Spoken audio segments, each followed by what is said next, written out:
you're, you're going to ask me things that I don't. Well, he was born in 1971, and he was born at LDS Hospital. Clay's always been a very loving child. The teenage years weren't the most wonderful, but those are teenagers. But as a little boy, he was fun. His dad was out of town a lot on his job, and it was just Clay and I together. And he was fun. He was just a lot of company. So we'd sit down and watch TV at night. He'd come over and he'd get right on top of my lap and sit back with me. He had a good relationship with his dad up until the time he was in junior high. And that's when I could see things starting to go down with Clay's dad. He was mentally ill for over 30 years. Sometimes he was mean before that. Before he had his breakdown, he was mean. And I was afraid to leave Clay with him a lot. Even his older brothers, because of the way his dad was. And then he had a breakdown, and he was a totally different person. But he was on a lot of medication too. And I had to work through all of this, and I would have Clay look in on him when he got home from school at time, after school, to make sure everything was okay. There was one time in particular that Clay couldn't find him at all in the house. He had to go out in the backyard, and it was wintertime, snow on the ground. Carl was out there in his pajamas and his bare feet, walking around the backyard. I'm saying, "I'm looking for my son. I'm looking for my son." And Clay said, "Dad, I'm your son." And all he wanted to do was to get him in the house and get him changed and get him warm. And he did that. He was able to do that. And there were just things that were not good. He would not bring his friends at home. And that hurt me because he needed friends. But Carl would he was mean. He hollered. Sometimes he would get very pushy with Clay. Sometimes he would hit him. He didn't drink. He in high school, he smoked pot. Not a whole lot of it, but he did. And he never hid anything from me. I always knew what Clay was doing. Thank goodness. He was with friends one night, excuse me, and they were out in the car, and they got pulled over by the cops. And Clay immediately spoke up and said, "I have a little bit of pot." He was very honest, Clay was. And so they gave him a ticket. He had to go before a judge. But before that, he had me put him in a facility like his dad had been in, mainly because he was afraid of what was going to happen to him when he went before the judge. I went with him to that appointment. We went clear to Park City, and he told the judge everything of what had happened and whatever. And he told the judge, he says, "You'll never see me here again, ever."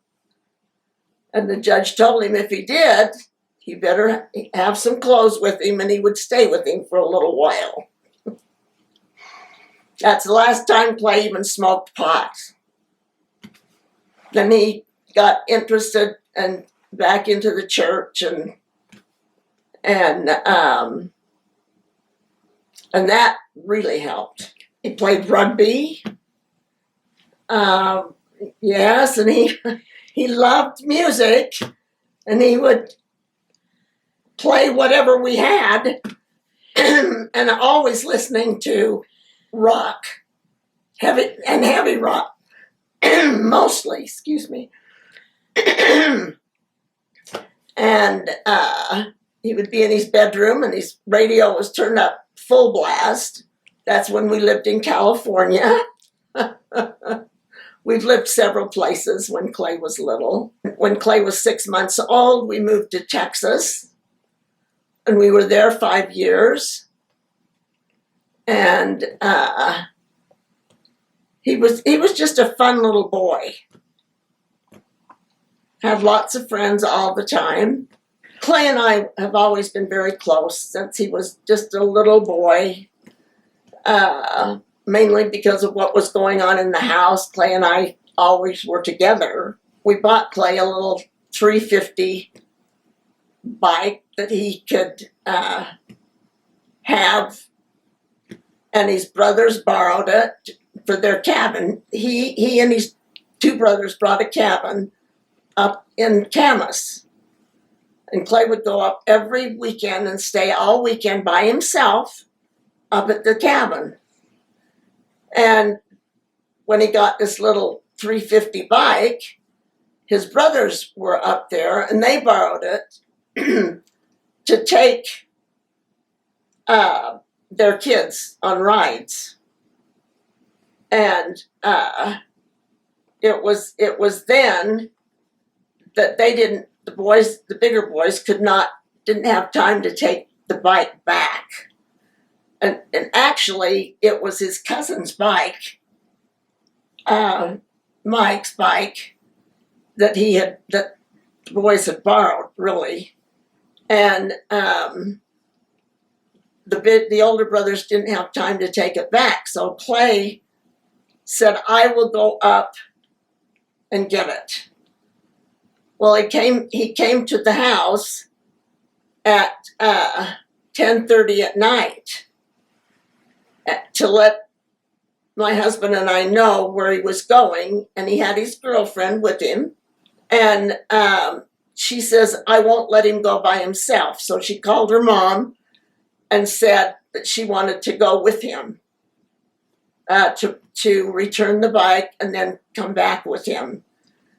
And it was then that they were riding up in the Francis area, and Clay decided not to put the bike in the back of his truck. He decided to ride it.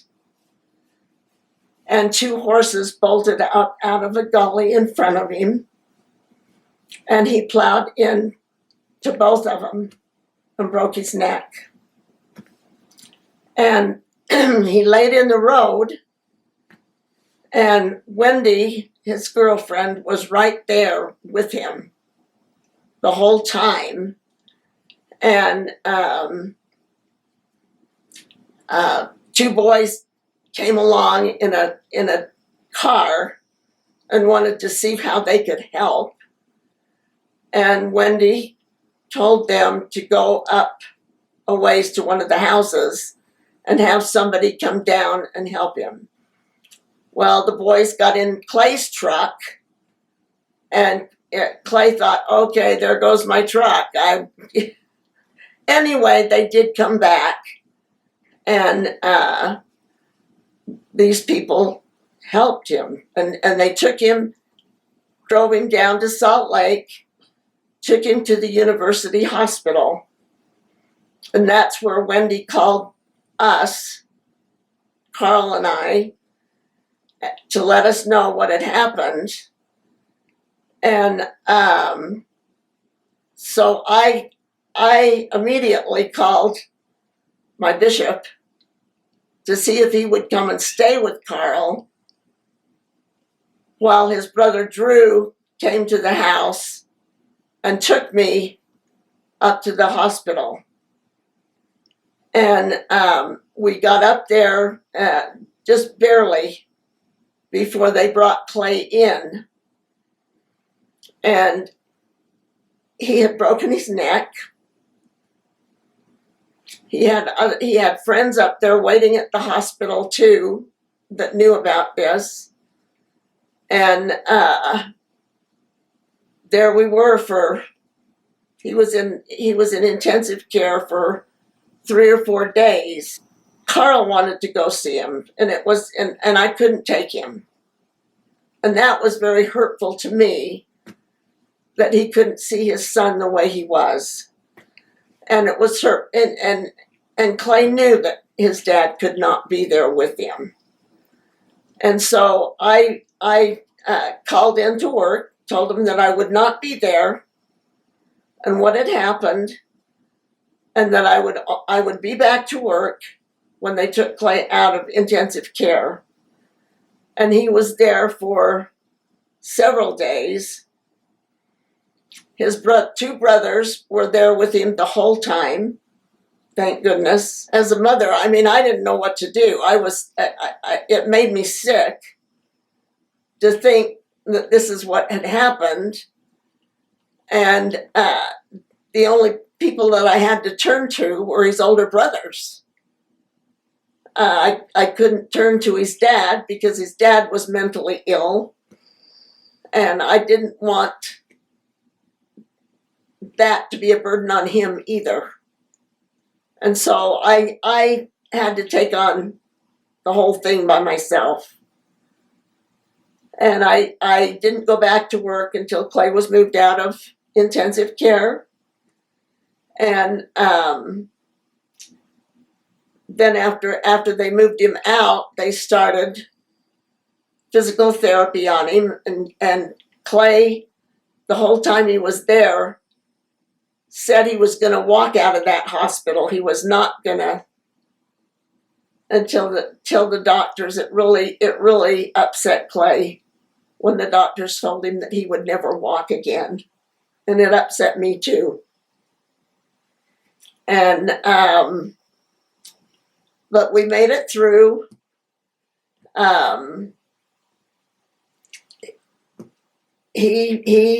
It was just a bad thing that had happened. It was awful, really. And his girlfriend, Wendy, stayed with him the whole time. A year later, they got married. He was in a wheelchair when they got married. Clay adopted her daughter, Brittany. It was the best thing in the whole world for Clay. Clay has always been very, very close to his daughter. And 7 years later, Clay got divorced. They told him in the hospital that most people with injuries like he had didn't stay married very long because the wives couldn't handle it. They didn't know how to take care of them. Wendy was studying to be a nurse, but it just didn't work out. It was very hurtful to us. But I kept telling Clay that I would always love Wendy because she saved his life. Clay got out of the hospital. He did a lot of physical therapy. We'd take him back up to the hospital for that. I had people from the ward doing that because I couldn't be there all the time.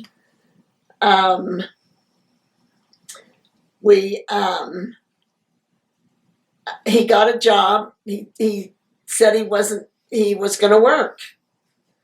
And he got a job at Tough Shed.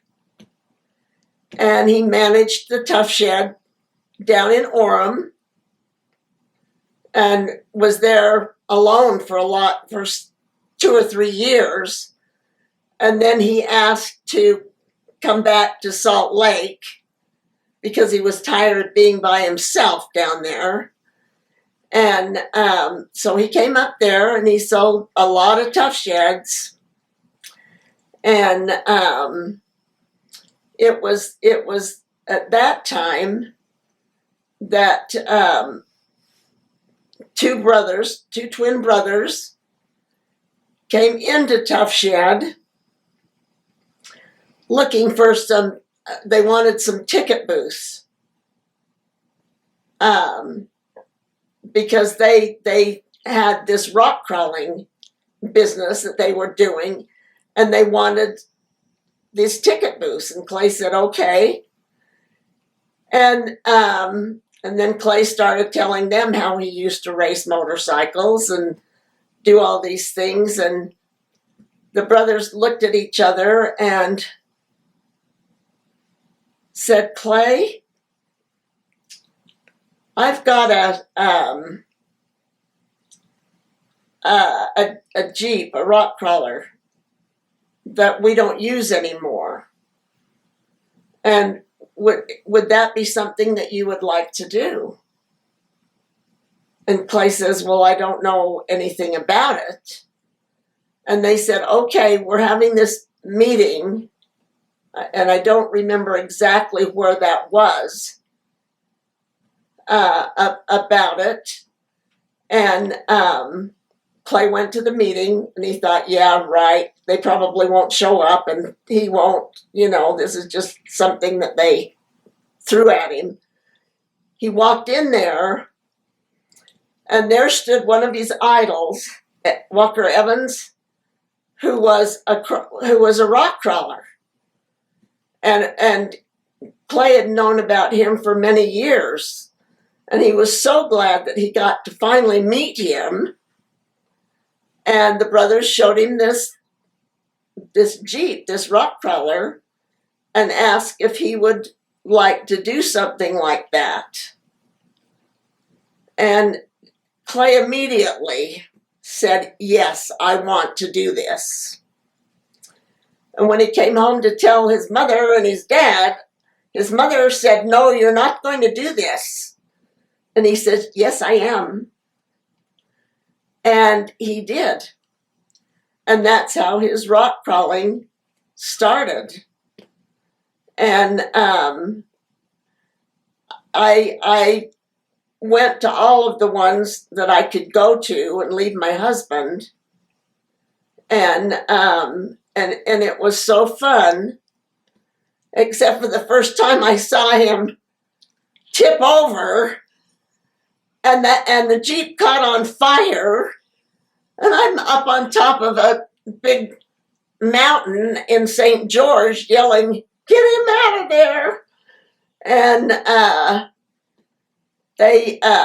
his spotter was his best friend, great big guy named Chris Delahunty. And they got him out. They rolled the Jeep back up. And what Clay didn't tell his mother is that a lot of times when they roll, the gas will roll into the engine part and get smoky, and sometimes it can catch fire. But there were so many people there that took care of him, and I went right down to him when he got down to the bottom, and he was waiting for another turn. And I said, goodbye, Clay, I'm not watching any more of this today. And he says, did I scare you, Mom? And I says, yes, you did. And so I went back to the motel with the two friends that took me, and didn't watch him do it anymore that day, but of course went out to the other times to see him when I could go. And the only part of that was his dad never got to see him do those things. I don't ever remember that I could take Carl to anything like that, because he couldn't handle those kind of things. And but anyway, I went to the ones that I could go to, and he always scared me to death, but they always got him turned back around, and he was okay. And I was very proud of the things that he did, and they were all crazy things that scared me to death. It didn't stop him from doing anything. He kept on with the rock crawling. He hunted. The first time these friends of his took him out hunting, he came home with the biggest elk you've ever seen. And also, when they took him out, he shot a big mountain lion that was tracking him, and it scared me to death when I knew that lion was. And we were having our family Christmas party that night that he got home, and he pulls out this picture and showed all of us and says, "Mom, look at this." And there he was holding this big wild animal on his lap. It was dead, but it was still scary to me. And I said, "Clay, you're crazy. You're not doing this anymore." He says, "Oh, yes, I am, Mother." And he's done those things all of the rest of his life. So what can I say? It was Cedar City. Tell me about that story. Well, I'm up on top of this hill, up on top of this thing, watching him do his thing, and he rolled the Jeep, and this humongous branch went right through the door, and it could have gone right through him, but somebody was looking after him with that accident, because it didn't do anything to Clay, but it put a big hole in his crawler. And I'm up on top, and I slid down the mountainside. Luckily, Clay's spotter Nick at the time, his dad was at the bottom and caught me as I went down. And these are all the crazy things that happened. Clay had lots of fun friends, and he did lots of fun things with them. And he always included his mother, thank goodness. And even in high school, going back a few years, he did crazy things with his friends. And it's just the way he was. That's just the way he was all of his life, just doing nutty things that was very dangerous, but he always seemed to manage to get through them. But when Clay was rock crawling, when they had the rock crawls here, Clay would always throw a party for all of the rock crawlers that came out to his house. And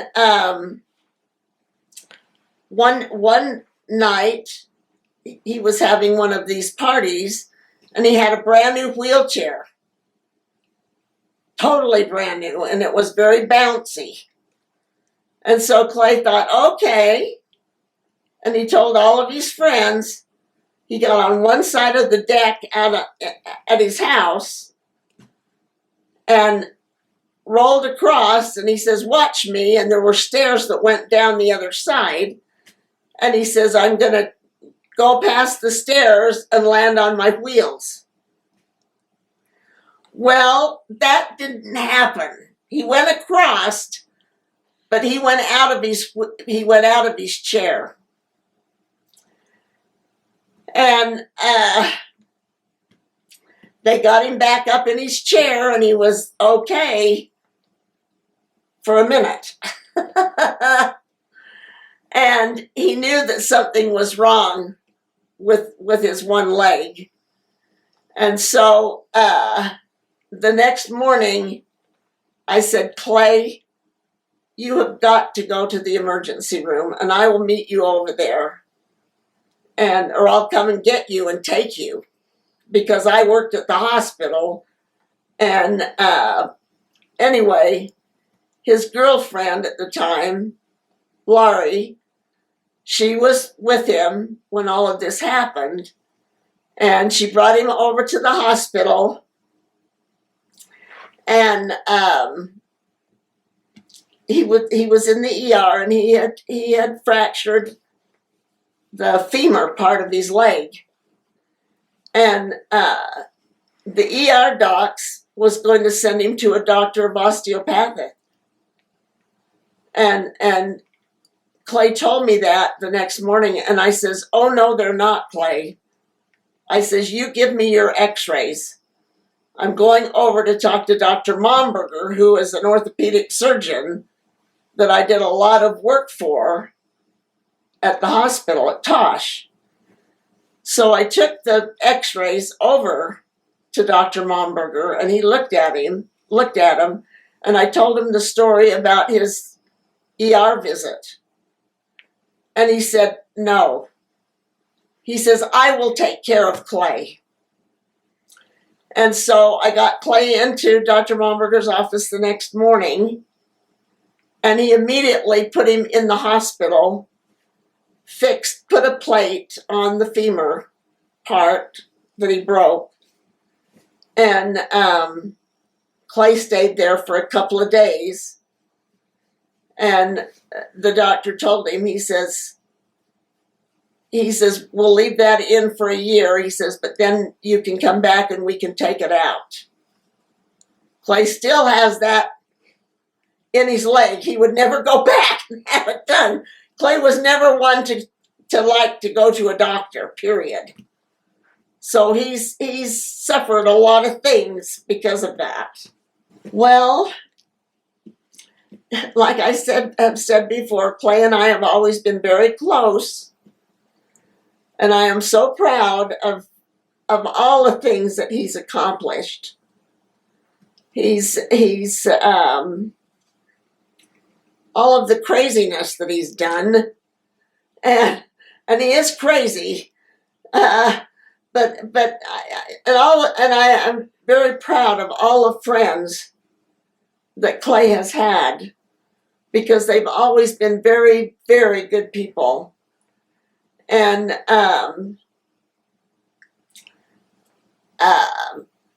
his dad was very proud of Clay, even though he couldn't go and see him do these things. And it just he just does so many crazy things. He is crazy, and he still is. but he's also so fun to be with.